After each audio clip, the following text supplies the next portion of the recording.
Good morning, fellow Toastmasters. Good morning. I hereby call this meeting of Lake Mary Toastmasters Club 6440 to order. Before we begin, please silence those cell phones. If you haven't already done so, please exchange your manuals. I would like to ask everyone to please stand for a pledge of allegiance, followed by a moment of silence. I pledge allegiance to the flag of the United States of America and to the republic for which it stands, one nation, under God, indivisible, with liberty and justice for all.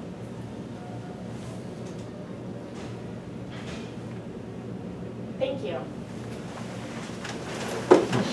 Our club mission is to provide a supportive learning environment through which members feel empowered to become better public speakers by developing their competent communication and leadership skills.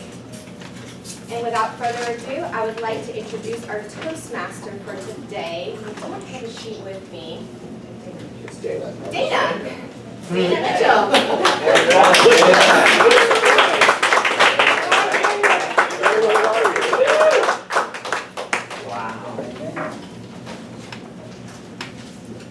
I was wondering if I was here as well. Good morning, fellow Toastmasters and guests. Wow, felt good this morning coming out. Ernst, what time were you up? Are you doing your walk today? I went up at 4. At 4 o'clock, so it was probably felt nice outside. It wasn't too cold, it wasn't too hot. You could say that springtime is here. You know, the official date of spring this year is March 20th. So, you know, we're less than 2 weeks away. But this weekend, it sure did feel like springtime had arrived in Florida. It really felt good. And you know, it's interesting, the word spring, the season spring. Those guys back in the 14th century, they had an unbelievable command of the obvious. When they saw plants springing from the ground, they called it the springing time. And by the 15th century, they felt that, well, let's shorten that down a little bit and let's just call it springtime. Well, the 16th century people, they must have started getting their ADHD, so they wanted to shrink it down a little more, so they just called it spring. And it has stuck with us ever since. So hopefully you guys are out feeling it. And you know, one of the things about spring is everything starts to blossom.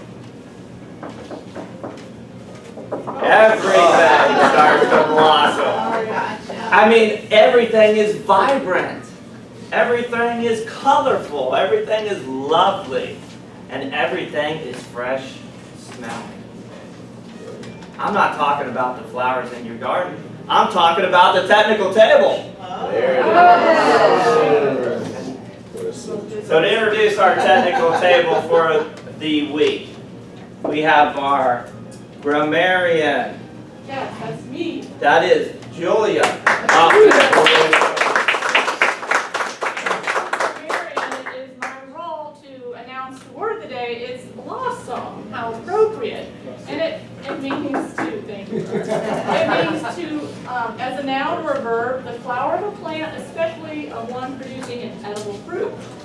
Or you could use it as a verb to flourish, develop, and often followed by into or out. Example, members of Toastmasters cultivate their communication skills and blossom into accomplished speakers. My role is also to listen to good use of grammar, listen to things that could be not construed as good use of grammar, and to provide a report back to our Toastmaster. Thank you. Thank you very much, Julia. And of course, it's important to count all of those things. We have our awe counter for the day. That is Mr. Martin Bell. Good morning, Toastmasters. As awe counter, it is my function to listen for the use of filler words such as you know, so, okay, and other audible pauses as fillers, for which Dana already has 10. I will be noting if members perform any double clutches, which means to say things twice, such as this means. Finally, I will also include things which might be distracting, such as lip smacks and references to the sitcom Called Blossom back in the 90s. I will present my report during the evaluation portion of the meeting. Thank you very much. And last but certainly not least is our timer, Ernst U. Good morning, Mr. Toastmaster, fellow members. I can truthfully say that Mr. Toastmaster has really blossomed since he started here. Many months ago, when he was a very small little flower just popping out of the ground, and now he's, I almost said a rose, but that's not true. My function is to time the speakers, evaluators, and table topic participants to ensure they meet the timing requirements. I will demonstrate, I would almost say it says timing lights, but we don't have any, the timing cards, which are here for the speakers. Green, 5 minutes, yellow after 6 minutes, red after 7, 7.5, you will be disqualified. Table topics, 30 seconds green, 45 seconds yellow, 1 minute red, 1.5 minutes, you are disqualified. Evaluators, 2 minutes for green, 2.5 minutes for yellow, and 3 for red. After 3.5, you're disqualified. Thank you very much. Wow. You guys did a great job. Really appreciate that. Thank you. I'm not sure how would I blossom into, maybe a cactus, but as we start our first speaker of the day, we'll be speaking from the Competent Communication Manual number 5. Your body speaks. Will we please welcome Stacy Robinek.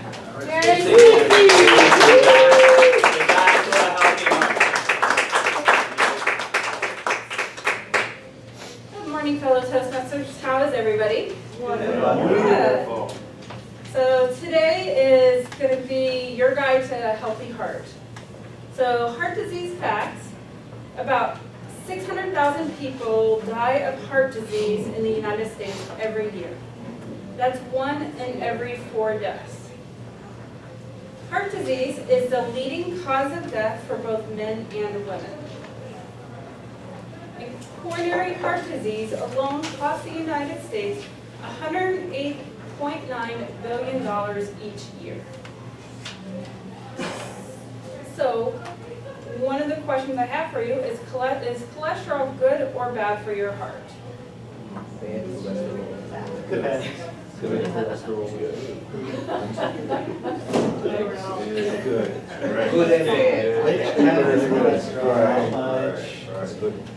So cholesterol is a substance present in all animal cells and body fluids. It's a protein antioxidant that fights free radicals in the blood and helps heal arterial damage. Here are a couple of the many roles it plays.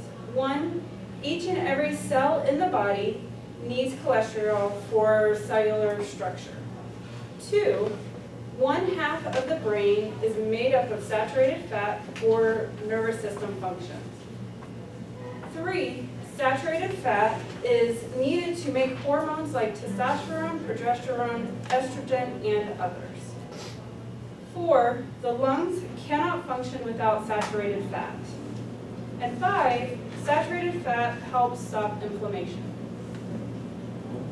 Another question I have is, does meat cause heart disease? No. The heart's made of meat, so it must be yes. Please say Argentina. There's no way. Wow. Please say John. No chance. You can't. So eating organic grass-fed meat does not increase the risk of heart disease because it's a rich source of vitamins and minerals, such as B12, B6, zinc, and phosphorus, to name a few.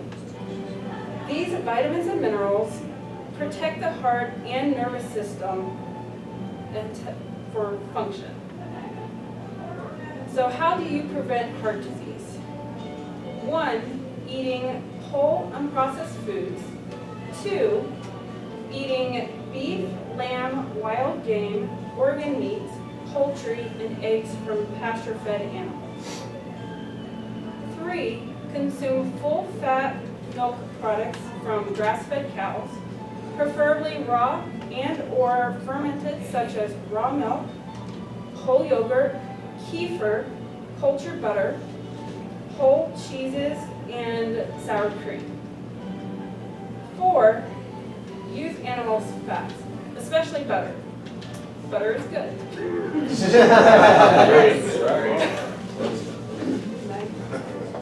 5, use traditional oils like extra virgin olive oil, sesame oil, flax oil, coconut oils, and palm oils. But make sure they are expeller pressed and or cold pressed. Prepare homemade meat stocks from bones of chicken, beef, lamb, and fish and use in soups, stews, and gravies. Make your own salad dressings using raw vinegar, extra virgin olive oil, and expeller pressed flax oil. You can also take a fish oil supplement that helps lower bad cholesterol and increase good cholesterol. Also getting chiropractic care to take pressure off of nerves going to your heart and to optimize your immune system. Another way to help your heart is getting massage. Massage has been shown to play a part in lowering your blood pressure. And finally, another thing you can do to help your heart is go out and watch the flowers blossom.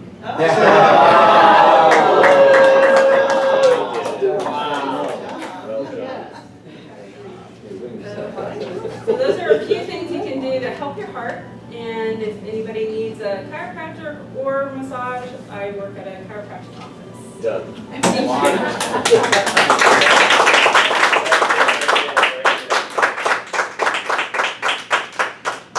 Wow, that actually sounds fun, all those that you offered. Mike was like, in 1 minute, please.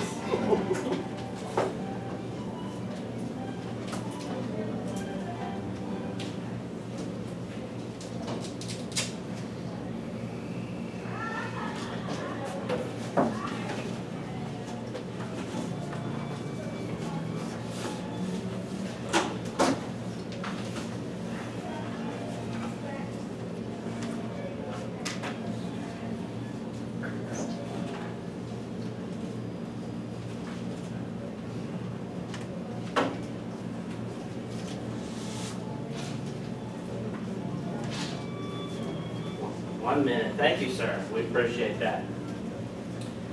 Well, springtime again. And thank you, Stacy, for the heart, because last weekend when it got all nice outside, I sprung from the couch and ran out into the yard with a rake in hand. Oh boy. Looked like all my neighbors were trying to do the same thing too. The problem is, I went for 6-7 hours. I should have gone for like 30 minutes because the next day the muscles were sore, so I know I could get a massage. So, speaking from our next communication manual, the Competent Communication Manual number 8, Project 8, is Lori Richards. And they say, when in Rome, do as the Romans. However, if you just happen to be in Hawaii, do as the Hawaiians. Everyone, welcome Lori Richards. Rebirth Toastmasters and guests, I am so happy to be your tour guide today. Our bus driver over here, Kimo, he's getting the balls rolling, or the wheels rolling, and while we're on our way to our first stop, I am going to give you a Hawaiian language lesson because you're going to need this on your vacation here. So we call this Hawaiian 101. All right, anyone want to guess, or take a guess, how many letters of the alphabet the Hawaiian language uses? 26. 26, 26, 39, 30. 13. Close, close, close. Whoever said 13. Which one was the? 13 was close. We use 12 actually. 13 if you count this, which some people do. So we use all of the vowels and then we throw in 7 consonants. K, L, M, N, P, and W. If you see words that have R, S, or T, or F, and they look like they could be Hawaiian, they're Polynesian, but they're not Hawaiian. They're probably Tongan or Samoan. I'll give you an example of that later. Okay, so these are our letters. And I mentioned that some people count this, which is an okina. They count that as a letter. We have 2 punctuation marks that we use. Because we only have 12 letters, we gotta distinguish between the word and the So an okina looks like an apostrophe. This is how you spell it, and this is where you see it. You see it between or in front of a vowel. And an okina is a glottal stop. What that means is it makes you stop your voice in between 2 vowels. So if you were to say, like, uh-oh, did you hear that there was a distinct separation between the 2 O's? Uh-oh, uh-oh, uh-oh. That's what a glottal stop is. And this is where, look. Say, oh my gosh, that happened so bad. Yeah, uh-oh. Okay, the other punctuation mark that we have is called kahako, and it's a line that goes above a vowel, and that elongates the vowel. So this word, you would say kokua, not kokua, but kokua. So you have to be able to hear it, and if you're there all the time and you're accustomed to it, you would be able to hear the differences. All right. This is extremely important why we have these punctuation marks. Because if you say them incorrectly, they mean different things. See these words, they have the same 3 letters. But when you add punctuation marks, they mean different things. First one is pau, that means finish. You'll hear that all the time. I'm pau, I'm finished. Yeah, you pronounce it like that, yes. So I'm pau. But if you add the okina here, pau, it means smudge or like dirty. So you would never say, oh, I'm pau. Oh, okay, that's gross. The other word here, there's an okina and a kahako. It's pau, and that means moist. Again, you don't want to use the wrong pronunciation because there's some differences there. And this last word means a woman's skirt. If you've ever been to Hawaii and you've seen we have Communicaiton parades. And you'll see women on horseback, and they're supposed to represent all these islands, and they have these really long, beautiful skirts of different colors. Those are called pa'u riders. So that's what that means. Okay, one thing we have to practice, and I'm going really fast because our bus driver is telling me we're going to be at our first stop really soon. So we're going to practice the vowels, because I notice people here on the mainland, we have trouble with vowels for some reason. And since Hawaiian language is made up, it's almost half vowels. It's really important that you know how to pronounce it, right? Okay, so this is participation, audience participation. I will say it, you will repeat it. Ah. Ah. E. E. E. O. O. U. U. Okay, fast. Ah. E. O. U. Okay, now we are going to learn the correct way to say this because I bet you, and I am guilty of it too, we all mispronounce this word. I've heard it said Hawaii, Hawaii, Hawaii, all kinds of different ways, but the correct pronunciation is Hawaii. See, there's that glottal stop right there, there's that okina. So it's actually Hawaii. But I will admit, since I've been here, I get really lazy, and I know a lot of people that grew up in Hawaii. See, I just said it. I dropped this first I. But if you can add that glottal stop in there, and you go to Hawaii, people are going to be like, girl. Just make sure you have that glottal stop in there. Okay, this is another one that you want to make sure that you pronounce correctly, because that is the sure sign of a tourist if you don't say this word correctly. This is the airport that you fly into, and it's Honolulu. Everybody say Honolulu. Not Honolulu. Honolulu. Okay, so we got it. We're rolling up to our next stop, so I have to hurry. I'm going to teach you some words that you will use, and you will see. Everyone knows this first word. It's aloha. It means love, hello, goodbye. It means like everything good. So aloha. Everyone say aloha. Aloha. Mahalo means thank you. Everyone say mahalo. Mahalo. We saw this word a little earlier. It's kokua. It means help. Kokua. And you will see this. And in Hawaii, we mix Hawaiian and English and Filipino words and everything. You'll see things that say mahalo for your kokua. These two words, you really will. You'll see it on trash cans or menus or whatever. These two words are directional. This one means towards the mountain. So if someone says we're going to go on this street, Mauka, that means you're going on Beretania Street towards the mountains. If I tell you our next site, you want to look out the Makai windows, that means you're going to look towards the ocean.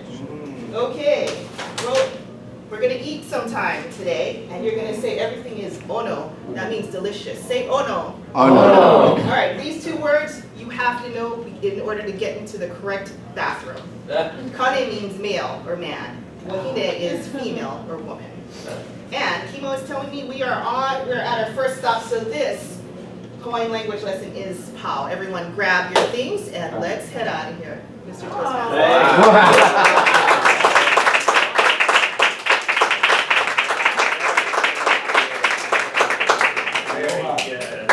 Timer, will you please give us 1 minute?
Thank you, Mr. Timer.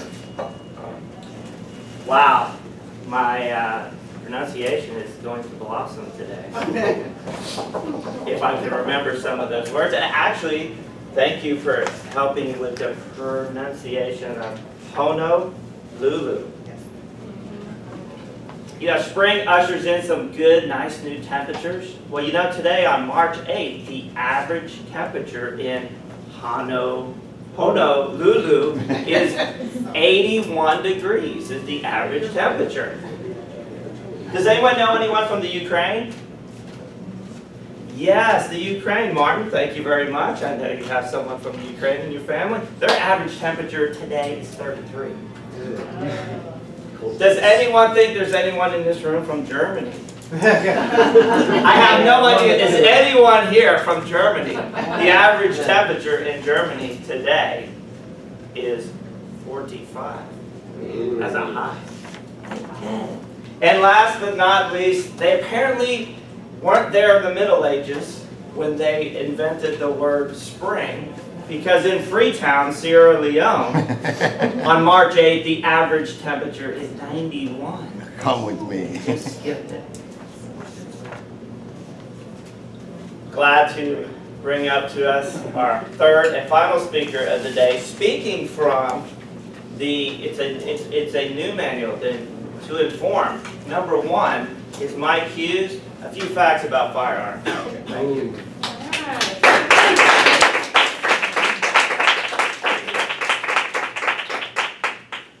600,000 people a year die from heart attack and heart disease, as she pointed out earlier. That was a great fact. 30,000 people a year die in motor vehicle accidents. But the funny thing is how many people die from, oh God. Firearms related accidents. 500 in the United States. Staggering numbers. How does that happen? Well, I'm going to explain to you how the gun actually works. Number one, you pull the trigger. Little action inside of here either releases a hammer or a firing pin that comes forward and strikes the primer on the bullet.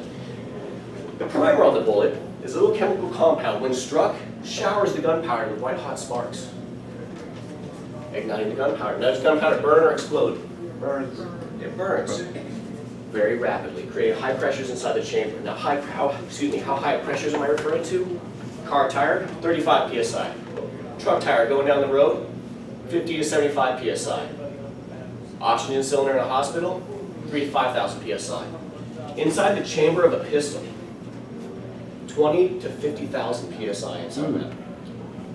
Pushing that bullet down the barrel, there's little lines inside the barrel, then impart spin on the bullet, stabilizing it in flight. One trigger pull, one fire, semi-automatic. So what's a full automatic firearm? You pull the trigger, it continues to fire. Can you own a fully automatic firearm in the United States? Yes, you can. There's a National Firearms Act enacted in 1934. Now let's go back to 1934. What was going on at those times? Depression, there's another thing that started with a P. Prohibition. What was going on during the Prohibition?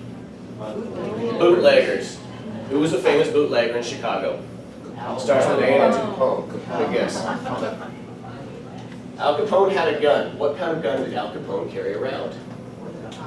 The Tommy gun. You guys know the Tommy gun, correct? Sweat's Tommy, I know. Mahalo.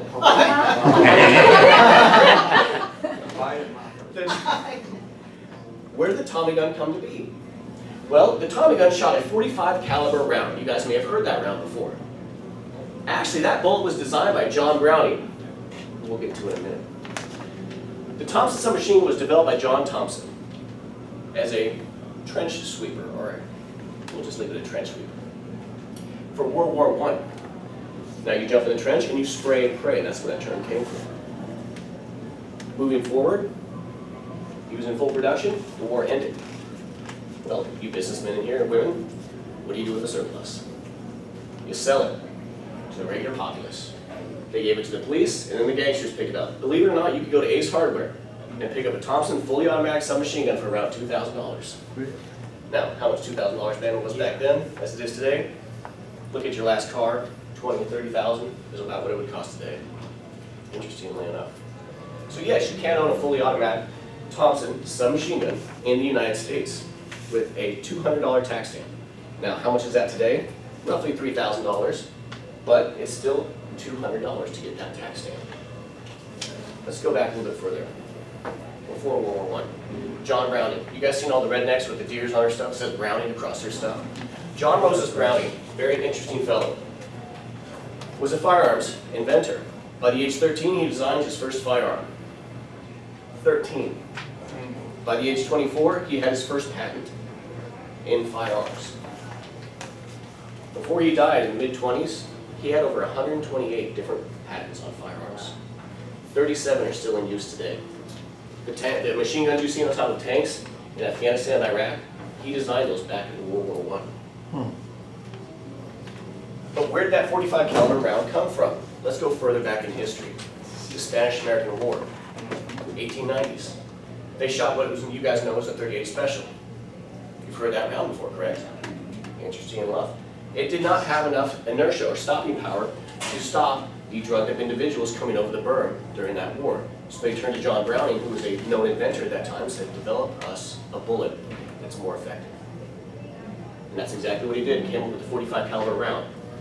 Shortly after that, he developed what is known as the 1911. Guess what year it was made? 1911. Wow, go figure. And that's what he developed. And you guys may have seen this gun before. You guys ever seen the movie Saving Private Ryan? The last scene, he's shooting a 1911. Now wait, 1911, when was World War II? 1941. They didn't replace the 1911 until 1985. Wow. Believe it or not, with the US military.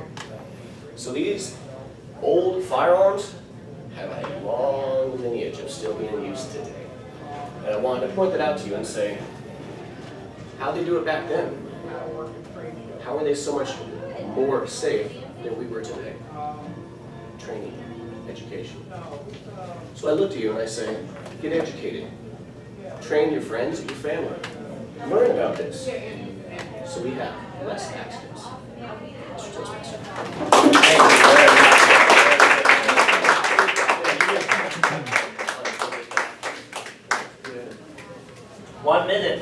Mr. Timer.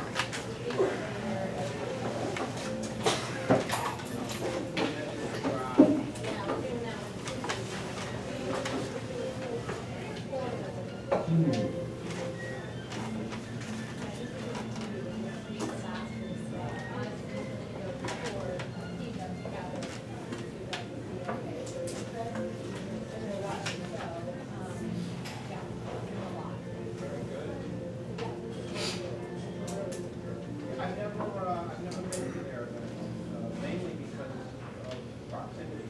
Yeah, see, it's close for me, because I live in Monroe. Yeah, so when I was like, yeah, let's get it, it's suck. But I'm also in the door, because I'm also a chamber, I have Melbourne, whole county, you know, I'm like, wherever you go, the great thing is I live right where Thank you, Mr. Timer. It was the springtime, and in the early 1800s, and there was a young man who was causing problems at school. He was causing problems for his single father. You could say that that young man was just not blossoming. So his father did the appropriate thing for a 16-year-old boy.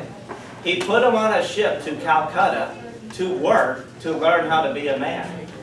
That young man watched as the captain steered the wheel. Click, click, click. And this young man, his name was Samuel Colt, saw that the wheel was the way to make a revolving gun. And he was the first one to patent a revolving gun. Thank you very much.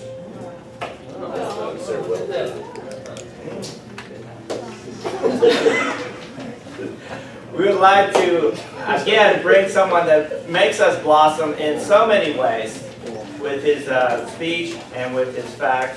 I'd like to welcome up our table topics master for the day, Mr. Stephen Morton.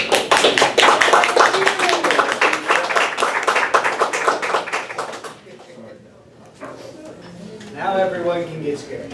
You survived heart attacks, you survived the firearms and the tour guide. Now you have to speak on your feet. With table topics, you'll have up to 1 minute. Our timer is sitting up here at the front. In case you're wondering, you'll be holding the cards upwards so that you'll see when your time comes. Or you want to get to at least 30 seconds and hopefully stop in about a minute. Our theme being spring. Remember where the day is blossom, we want to put that in there. Every spring, as we see the colors seem to get more vibrant, more verdant, and of those colors, which ones leap out at you most? Paul. Thank you,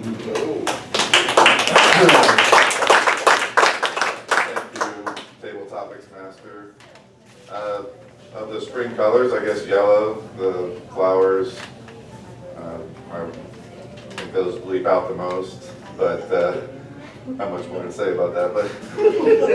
But I'll just go on about my the fact that I haven't been here for a while, but I've been, spent a lot of time in front of my kids all over, and they're blossoming. So, and spring is starting soccer season, so we're looking forward to that. And thank you for the question.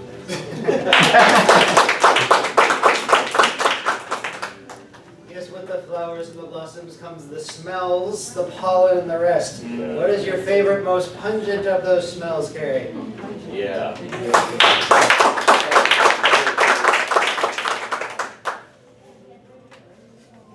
Actually, that would be from the blossoms from the tangerine tree I have in the garden. And my parents also have orange trees, and that's probably my favorite. However, I like everything roses. I'm beginning to plant them up my new house when we got to the garden.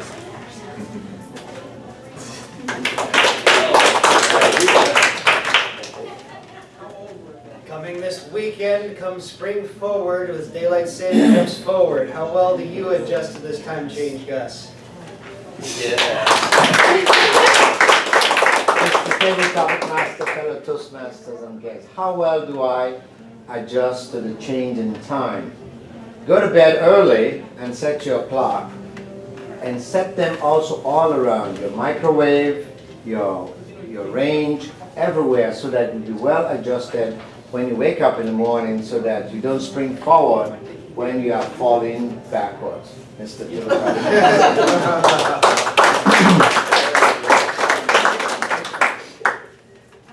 The spring solstice, as we measure it, the day when it's supposed to be about equal in time, day and night. We know how much fun it is to deal with night driving, but for Stephany, I'm sure she can tell us a few tales of how fun it is driving in the darker hours.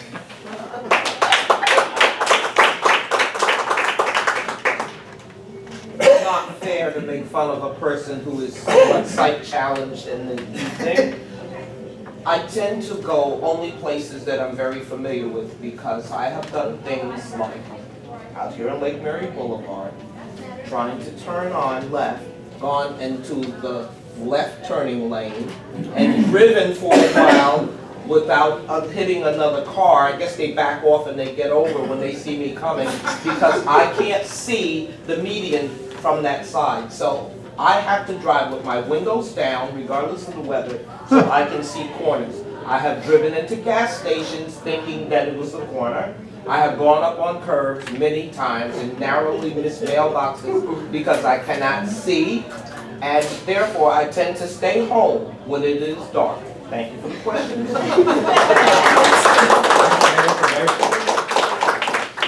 So you see me coming, you know. If we don't see her for a few weeks because it'll be darker in the morning, we'll know why. Spring also is associated with rebirth. And with rebirth, along comes Easter time. How do you see spring, though, yourself? Julia. You? Well, I love all the seasons, but I especially love spring, because it does make you think about what you want to do with your future and direction and refresh. So rebirth to me is looking at yourself and thinking, where do I want to go in life? What do I want to do next? And it's a happy time, and you plan accordingly. So rebirth is spring and self-reflection.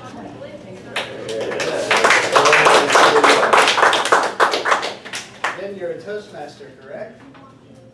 Yes, I am. Jen. Oh, ask her anyway, doesn't matter. Oh, No! okay. If you don't want one, that's fine. Try it. Then with spring being part of the cycle of seasons and all the fun we get to see nature doing its recycling, but how do you handle your own recycling? Ernst.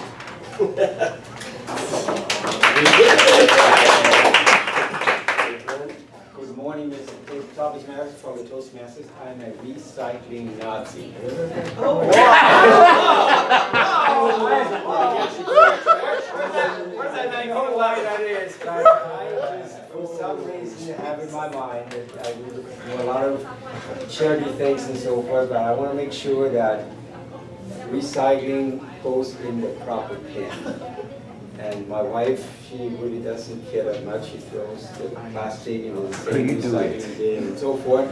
And I pick it up no matter what and put it in the blue box or in the red box, in the green box.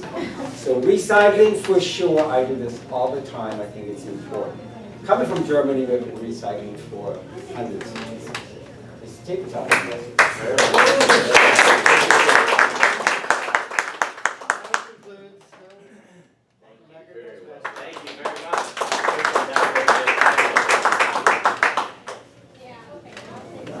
Excellent. Good job.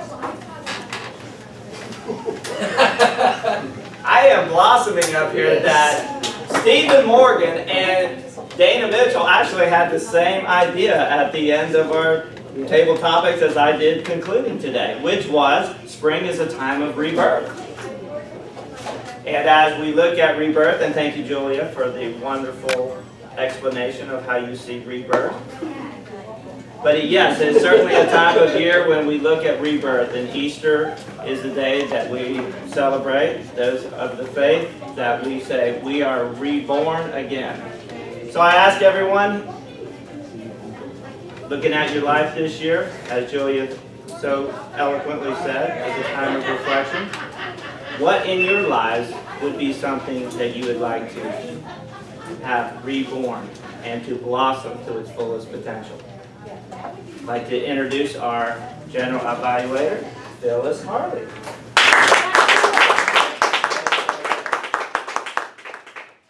Thank you, Mr. Toastmaster, fellow Toastmasters, and guests that we have again today.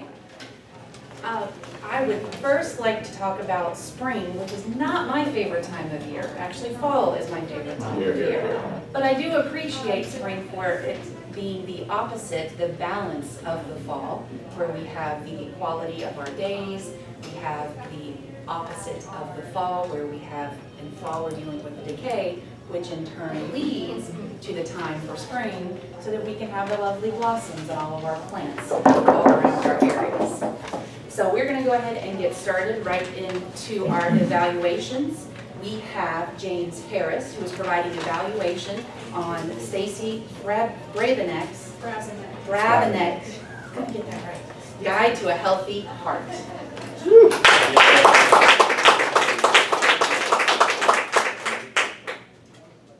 Thank you, Stacy. A Guide to a Healthy Heart. Stacy brings to us, I heard it last speech, radical truths. So listen to what she's saying. This stuff is good. It kind of goes against the grain. People are thinking differently than what she was saying. Great. Sharing. I got some good things, like some things need to improve on, and some other things. Stacy's style is somewhat subdued. Shy, or I would say low-key. She kind of stepped behind the lecture and she kind of held the lecture there. And she kind of held her hands there. And she didn't move a whole lot. But her information was powerful, which is good. When I began in Toastmasters, I was kind of like Stacy. I was shy. I even in my speeches, I wrote when I should raise my voice, when I should raise my hands, when I should gesture. But you were blossoming. I can see you blossoming. I see improvement. And here's the strengths, the opening that caught our attention. Talking about the heart. And I believe you should have talked about the heart as a beating, mechanical, electrical instrument that's required for us to live. And when it stops doing this, that's a great gesture. So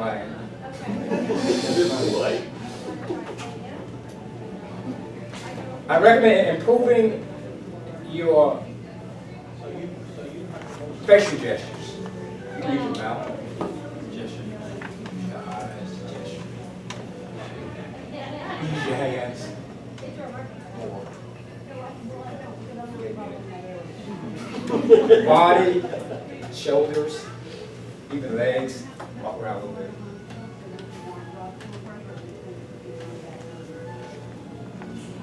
But very informative.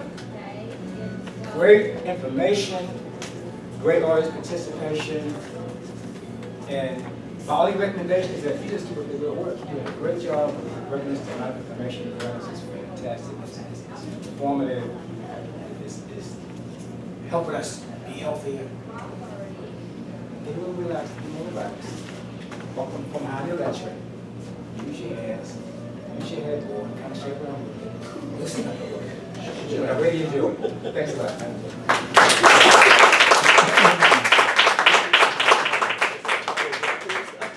I can definitely concur in those words, Stacy. We are seeing you improve, and it's fun to watch you right alongside with you there. Our next evaluator is going to be Marty Simon, providing evaluation of Lori Richards with her speech, When in Rome.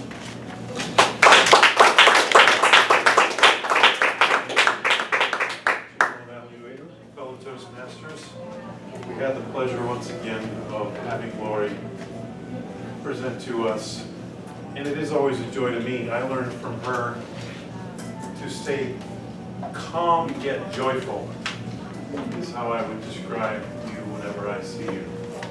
This particular exercise, number 8, was specifically geared towards visual aids, which are, as Gus will attest to,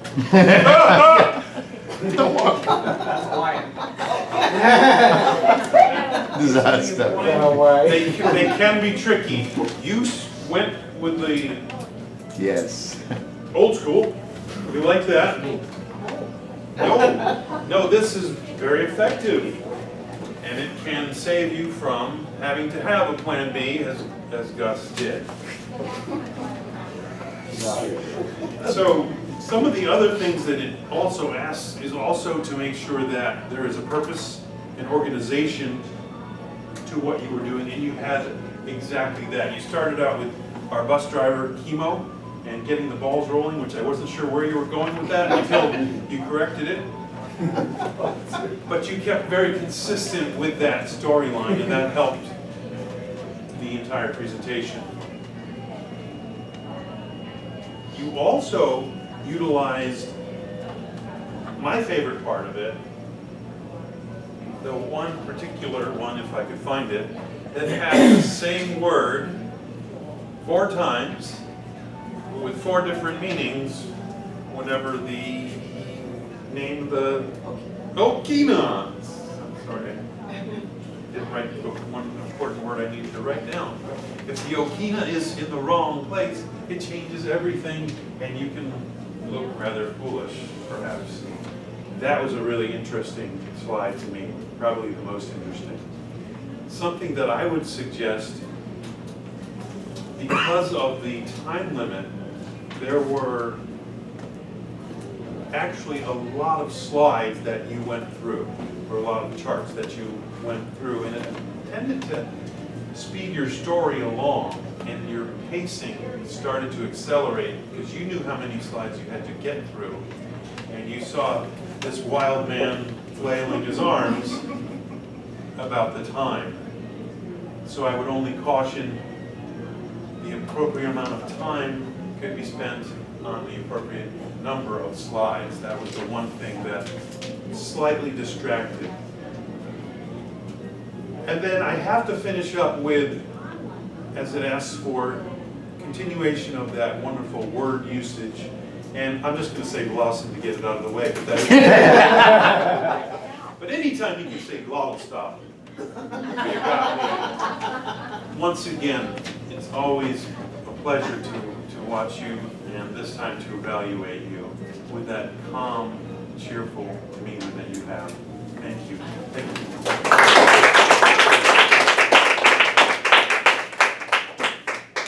Thank you, Marty, and thank you, Lori, for my whole entire day. I'm going to have images of Honolulu throughout the whole day. I know the bankruptcy judges will appreciate that this afternoon. Honolulu. Did I get it right? All right, it's gonna keep going through there. And finally, our last evaluation, we have Macarena Torres providing an evaluation of my cue speech. A few facts up front are.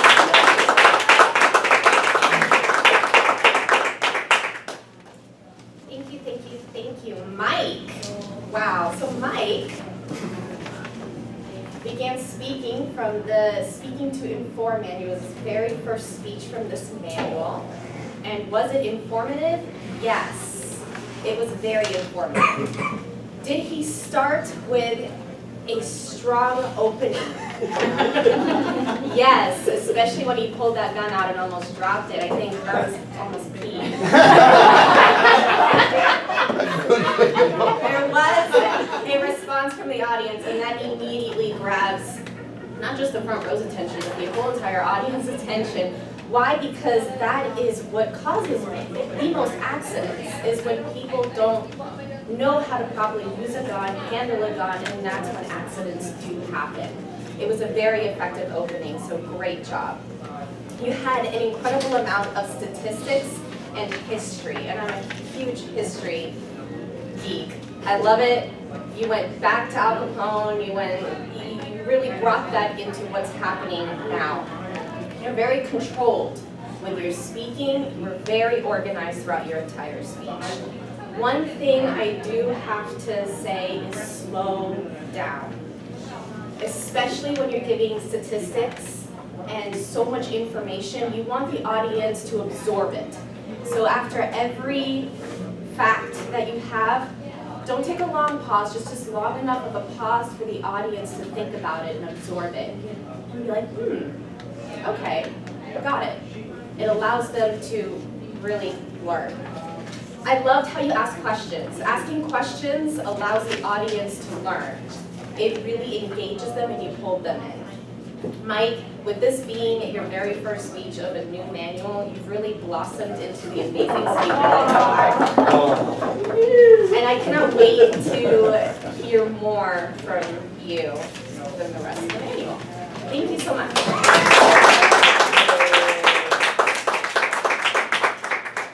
Thank you, Macarena, for that very engaging evaluation, and thank you, Mike, for presenting that topic, which is something I think we don't get to hear a lot about in our daily lives.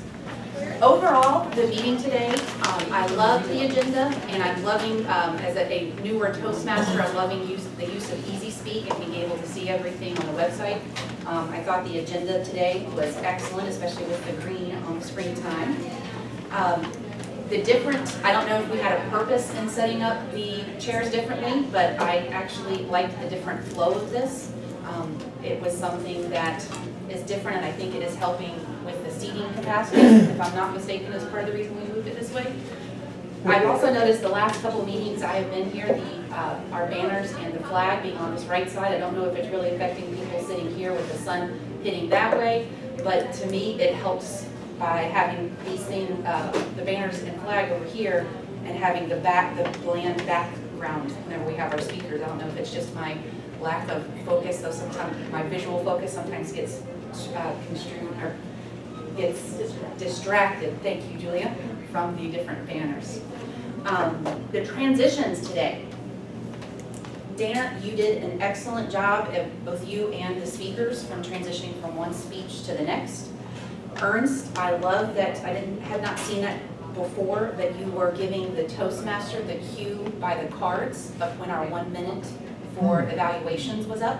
I thought that was very effective. I don't know if that's something that's done all the time, but I would like to see that.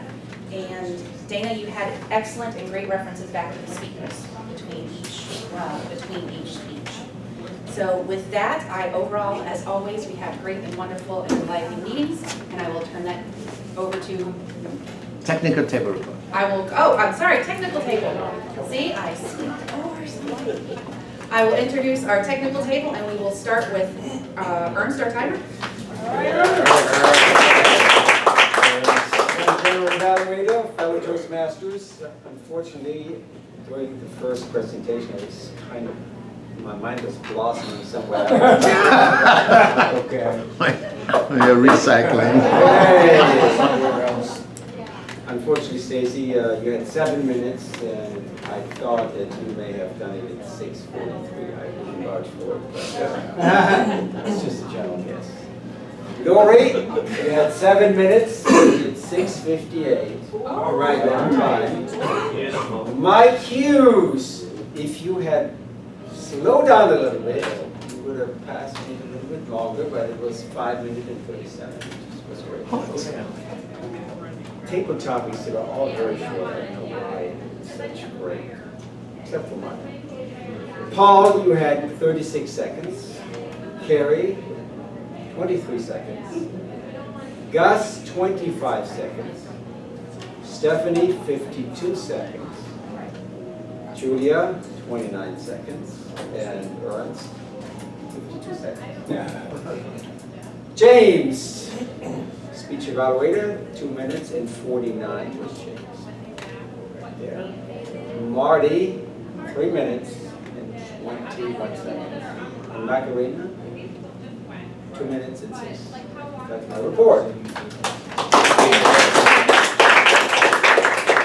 Our next report will be coming from Martin Bell, our counselor. So. Uh-huh. I was clean except for that What was up with all those so's today, everybody? So, Jesus. All right. So. Mac, 2 so's. Dana, 4 so's. And 2 wells, 4 likes, she knows. And Mac and Dana both with a wow. Pretty good. Julia, a couple of so's and a well. Stacy, 5 so's. Lori, 7 so's and 3 ahs. Nice reference, like, hi girl. Mike, 4 so's, double clutch. Stephen Clean. Phyllis, 1 so, 3 ahs and 3 double clutches. James, a couple of double clutches, and then 4 or 5, kind of. Marty, 1 so, couple double clutches. Paul, welcome back. 5 ahs, 1 so, 3 butts, 1 double clutch. 21 seconds. Kerri, 1 Gus, a couple of so's. And then Stephany and Ernst. We certainly did learn a lot about the 2 of you today. Stephany, you had 1 liker, you know. Please buy a bicycle. Stay away from Ernst when he's recycling.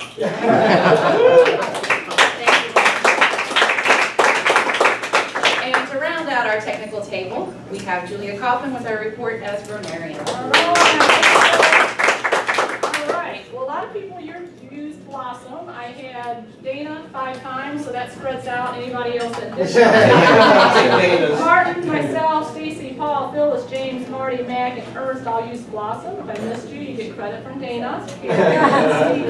All right, some of the language I liked. I really like getting the balls rolling. So, I think I'm going to use that at work. Like that. Paul, which one you've got at me first? Kerri, I like everything roses.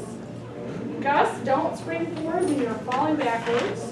James, information is powerful. I have good things, corrections, and other things. Marty, calm but joyful. I love that. Mac, thank you, thank you, thank you. And I also liked, and not least, I think Ernst almost peed.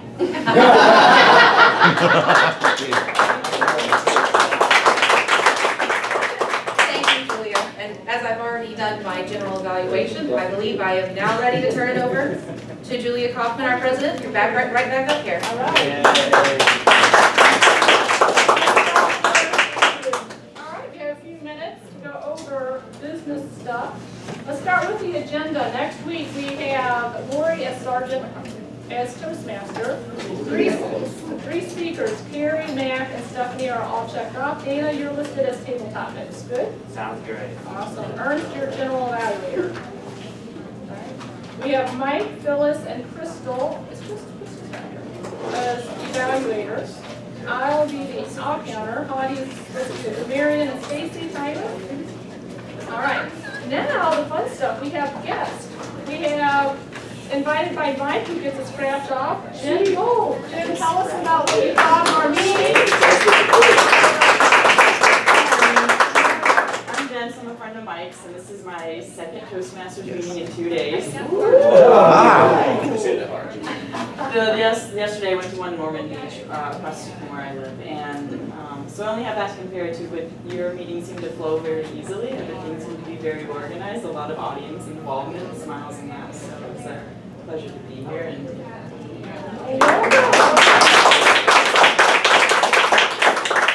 I forgot about inviting Vanessa because I know she's going to join Toastmasters. She's a guest of the MAC and she's a fellow colleague of ours. Vanessa, what did you think of today's meeting? Really enjoyed today's meeting, especially to say your topic.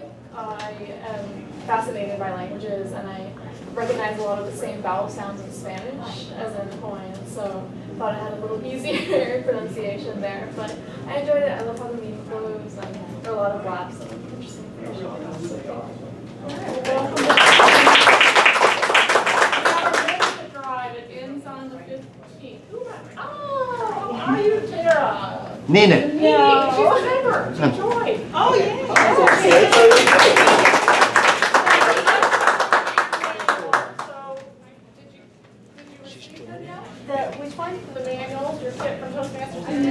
By this week you should. If you haven't, let us know.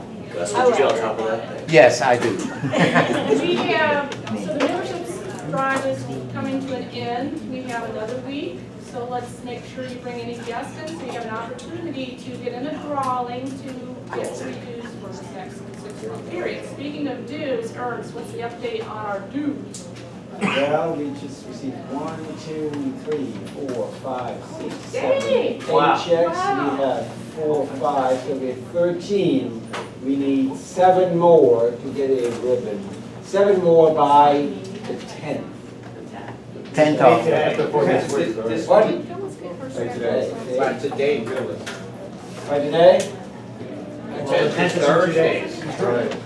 Yeah. Thursday.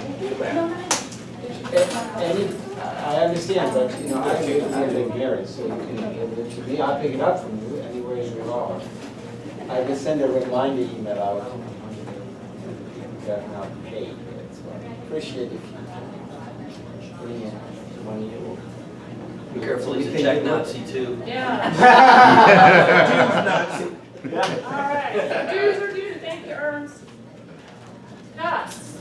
Yes. Any news from our VP of Ed?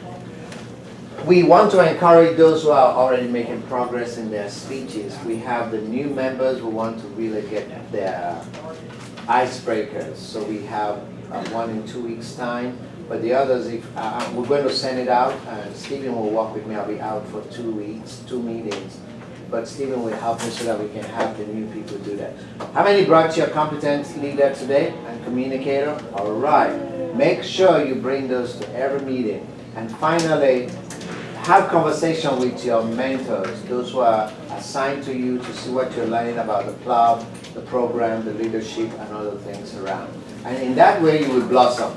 All right, well, with that nice blossom note, meeting's adjourned. Have a good